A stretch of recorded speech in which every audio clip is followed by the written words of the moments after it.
la rumeur du village oublié. Le soleil couchant baignait de teintes orangées les collines verdoyantes de la région. Au loin, les toits de chaume du village d'Ekon se dessinaient à l'horizon. Au centre de ce village, un grand baobab se dressait, ses branches noueuses s'étendant comme des bras protecteurs. Mais derrière cette beauté apparente se cachait une sombre rumeur.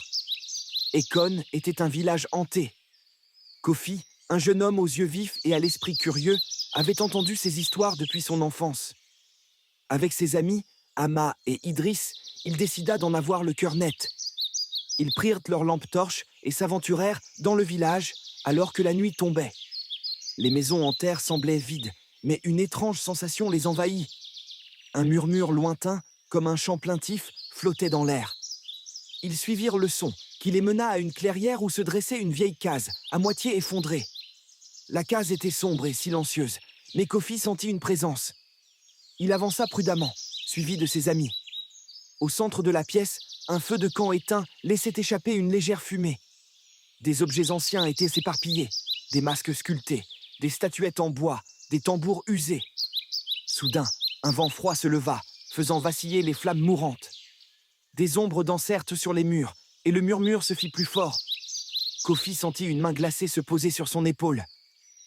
Il se retourna et vit une silhouette fantomatique, vêtue de haillons. La silhouette se mit à parler, d'une voix rauque et lointaine. Elle raconta l'histoire de la case, un lieu de rituels anciens, où les esprits des ancêtres étaient vénérés. Mais un jour, un homme avide de pouvoir avait profané le lieu, attirant la colère des esprits. Depuis, ils étaient condamnés à errer dans la case, en quête de vengeance. Kofi, Ama et Idriss écoutèrent l'histoire, le cœur battant. Ils comprirent que les esprits n'étaient pas malveillants, mais tristes et en colère. Ils décidèrent de les aider à trouver la paix. Ensemble, ils rassemblèrent les objets anciens et les replacèrent dans la case, selon les indications de l'esprit. Ils chantèrent des mélodies traditionnelles en hommage aux ancêtres.